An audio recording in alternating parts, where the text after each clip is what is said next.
अल्लाह के नबी हज़रत मोहम्मद सल्लल्लाहु ताला अलैहि वसल्लम इरशाद फरमाते हैं कि निकाह को इतना आम कर दो, यानी निकाह को इतना आसान कर दो कि जिनाह करना मुश्किल हो जाए।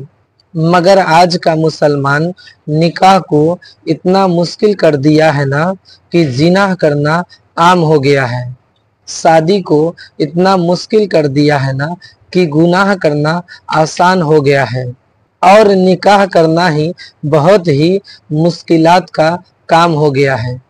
तो क्या अल्लाह के नबी के बताए हुए हदीसों पे आज हम लोग अमल करते हैं? जिधर भी देखिए जहेज का बीमारी फैला हुआ है।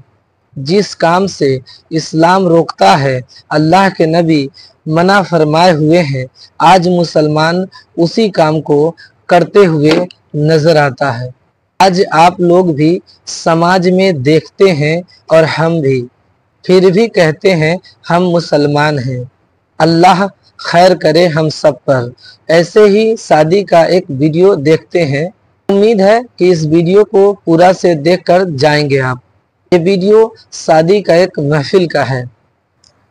आजकल की वीडियो है, 3 गैर मुस्लिम लड़कों ने मिल करके कॉलेज से बच्ची को बुलाया और उसको मार करके स्कॉर्पियो में ले गया। 3 दिन रेप किया और रेप करने के बाद उसके जिस्म को सरेआम ले करके फेंक दिया। आए दिन ये खबरें आ रही हैं।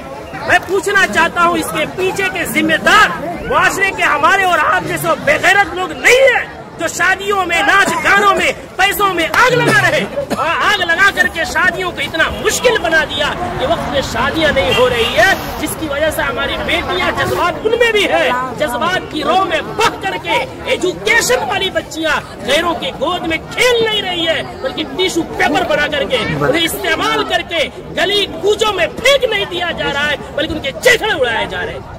इतने अदब एहतराम के साथ बार बार इसरार करने के बाद झुक करके, बाप कह करके, भाई कह करके, ईमान का हवाला देकर, इस्लाम का हवाला देकर, पूरी सोसाइटी के अदब पैमान का हवाला देकर के कहा गया, लेकिन फिर क्यों नहीं माने?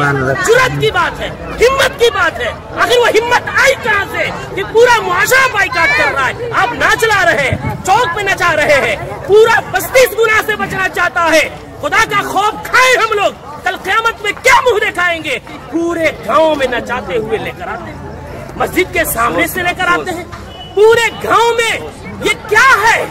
इसको जिद नहीं कहते हैं तो और क्या कहते हैं? इसको हठधर्मी नहीं कहते हैं तो क्या कहते हैं? कौन है वो मौलवी, कौन है वो आलिम दीन जिसने कुरान और हदीस पढ़ा है और इतनी सख्ती से मना करने के बाद उस मजलिस में, उस शादी में नाच गाना हो और वो निकाह पढ़ाए, उसका कुरान और हदीस इजाजत देता है? मैं तो एहतराम करता हूँ कि इन्होंने पहले ही जो हमसे मोहब्बत और शफकत के साथ इकरार किया है। कौन है ऐसा जो जिस मजलिस में नाच हो रहा हो, जिस स्टेज में वेशियों का धंधा चल रहा हो, जिस स्टेज में खड़ा हो करके बहनों के पाँव में घुंघरू बांधा जा रहा हो, उनके सरों से दुपट्टे खींचे जा रहे हो, जिस निकाह जो इबादत है, उस इबादत के अंदर मुआशरे के लंगे और लुफंगे और लवंडे औरतों के पीछे तालियां बजा रहे हो, वो निकाह में किस मौलवी का इल्म इजाजत देगा निकाह पढ़ाने का? कौन सी कुरान इजाजत देगी? कौन सी हदीस इजाजत देगी? यहाँ सब कलिमा पढ़ने वाले हैं। हम मरेंगे, रब के सामने हाजिर होंगे। दुनिया की बात छोड़े, हमें ये खौफ क्यों नहीं आता कि निकाह एक इबादत है, नमाज भी इबादत है। नमाज में अगर कोई गाना बजाए, नमाज का मजाक है। निकाह में कोई गाना बजाए, वो निकाह का मजाक नहीं तो क्या है? जो मौलवी कुरान की आयत पढ़ेंगे, उनका मजाक नहीं तो क्या है? हदीस पढ़ेंगे, उनको पैरों की ठोकरों में रखना नहीं है तो क्या है? आप लोगों ने इस बयान को सुना है जो कुछ मौलाना साहब ने कहा है। मौलाना साहब ने समाज को आईने की तरह दिखाया, जो हकीकत है, जो सच्चाई है। ये 1-2 मुसलमान की कहानी नहीं है, बल्कि अक्सर मुसलमानों की यही हालात है। शादी में डीजे लाते हैं इस्लामी प्रोग्राम के लिए, मगर वहाँ गाना बजाना नाचा जाता है, मगर ये सब देखते हुए कोई कुछ नहीं बोलता है। याद रखिए मुसलमानों, अल्लाह के नबी इरशाद फरमाते हैं कि ईमान का सबसे छोटा हिस्सा ये है कि दिल में बुराई को बुरा जानना। अल्लाह के नबी हज़रत मोहम्मद सल्लल्लाहु ताला अलैहि वसल्लम इरशाद फरमाते हैं, बुराई को साथ देने वाला भी गुनहगार है।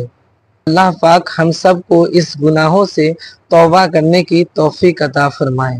उम्मीद करता हूँ कि ये वीडियो आपको अच्छी लगी होगी। अगर अच्छी लगी है तो इस वीडियो को लाइक करिए और हमारे इस चैनल को सब्सक्राइब करिए। हम इसी तरह का मालूमात वाली वीडियो आप लोगों के लिए लेकर इस चैनल पे आते रहेंगे।